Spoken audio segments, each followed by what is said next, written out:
आयोजकों के माध्यम से जो हमारा जिला स्तरीय ये कार्यक्रम है, सब डिविजनल लेवल का इसको करवाया जा रहा है।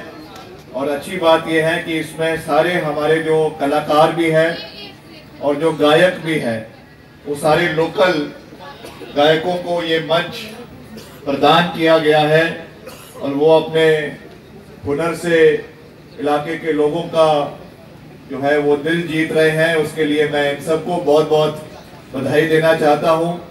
और जैसा मैंने कहा, क्योंकि मैं कुछ ज़्यादा लंबी बात नहीं कहना चाहता, मगर मैं आपको ये सूचित भी करना चाहता हूं, और जो हमारी सरकार द्वारा जो विकास के कार्य पूरे प्रदेश के अंदर चलाए जा रहे हैं और खास करके इस इलाके के अंदर भी चलाए जा रहे हैं, उसकी जानकारी भी आपको देना चाहता हूं। क्योंकि हमारे विभाग द्वारा, आप जानते हैं, लोक निर्माण विभाग द्वारा सड़कों का निर्माण है या ब्रिजेस का निर्माण है। अभी सबने यहाँ पे त्रासदी की बात करी है, तो त्रासदी के समय भी सबसे ज्यादा नुकसान करीबन 4,500 करोड़ रुपए का लोक निर्माण विभाग का प्रदेश के अंदर हुआ। और अब हम उससे आस्ते आस्ते जो है वो बाहर निकल कर आ रहे हैं। सबसे खुशी की बात तो ये है कि बहुत सी सड़कें जब आपदा प्रदेश के अंदर आई थी तो करीबन 1600 सड़कें प्रदेश के अंदर ऐसी थी जो बंद हो गई थी, जिन पे डंगे गिर गए थे, कईयों में चट्टानें आ गई थी, कईयों में और दिक्कतों की वजह से आवाजाही बंद हो गई थी। मगर फिर भी हमने रिकॉर्ड समय के अंदर उन सड़कों को खोलने का कार्य हमारे विभाग ने किया। और जो है कोई भी हमारे जो बागवान थे, किसान थे, खास करके सेब सीजन क्योंकि उस समय चला हुआ था प्रदेश के अंदर, तो कोई भी ऐसा किसान या बागवान नहीं था जिसको ये रोना पड़ा कि हमारा उपज जो है वो समय पे मंडी के अंदर नहीं पहुंची।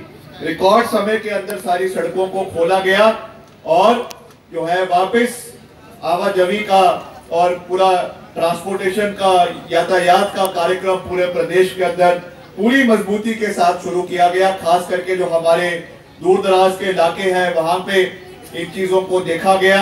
और प्रदेश में जैसा अभी मनोज जी, अपने महेश जी भी कह रहे थे कि इस विपरीत परिस्थिति के बावजूद आपने देखा कितनी बार हमने केंद्र से भी सहयोग मांगा। मैंने विधानसभा के अंदर भी इस विषय को उठाया, मुख्यमंत्री जी ने भी इस विषय को बहुत गंभीरता से रखा कि ये समय कोई राजनीति का नहीं है।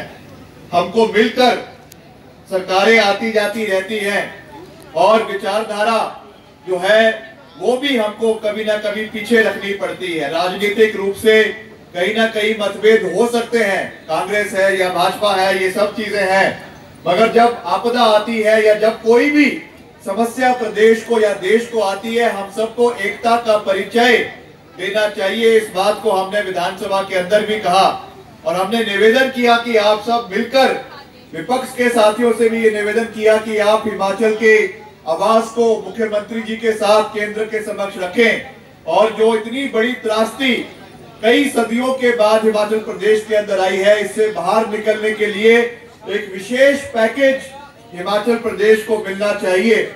जो अनुमानित नुकसान प्रदेश को हुआ था करीबन 12-15 हजार करोड़ रुपए का, उसका एक अनुमान लगाकर हमने एक विशेष पैकेज करीबन 12,000 करोड़ रुपए का केंद्र सरकार से मांगा।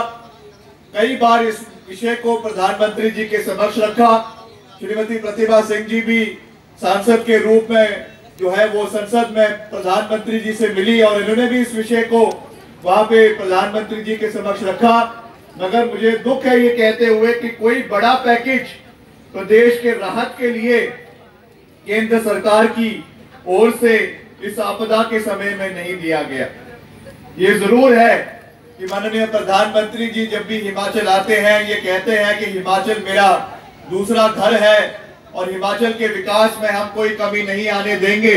मगर जब सदी की सबसे बड़ी त्रासदी प्रदेश को आई और एक ऐसा राज्य जो खुद पूर्व सरकार, भाजपा की सरकार, माननीय जयराम जी की सरकार करीबन 80,000 करोड़ रुपए का ऋण हिमाचल प्रदेश के ऊपर छोड़ के गई, उसके बावजूद जब हमको इतनी आवश्यकता थी प्रदेश के लोगों को, ये कोई सरकार की बात नहीं थी, ये प्रदेश के 70 लाख लोगों की मांग थी, जिसे हमने प्रधानमंत्री जी के समक्ष और केंद्र सरकार के समक्ष रखा।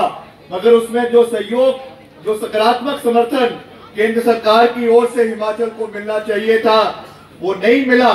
मगर उसके बावजूद मैं धन्यवाद करना चाहता हूं मुख्यमंत्री जी का कि उन्होंने अपनी सरकार की, प्रदेश सरकार की ओर से 4,500 करोड़ रुपए का पैकेज प्रदेश की जनता को देने का फैसला किया। और पहली बार ऐसा हुआ कि जो त्रासदी के समय में लोगों के घरों का नुकसान हुआ करता था, मात्र पहले 30,000 रुपए मिलते थे, हमारी सरकार ने जब राजा वीरभद्र सिंह जी मुख्यमंत्री थे, इस राशि को बढ़ाकर 30-35 हजार से बढ़ाकर 1,30,000 रुपए किया था 2014-15 में। और आज उसको मुख्यमंत्री जी ने, वर्तमान मुख्यमंत्री ने 1,30,000 रुपए से बढ़ाकर 7 लाख रुपए प्रति व्यक्ति करने का निर्णय माननीय मुख्यमंत्री जी ने किया, आदरणीय ठाकुर सुखविंदर सिंह सुक्खू ने। उसके लिए मैं सरकार का बहुत बहुत धन्यवाद करता हूं।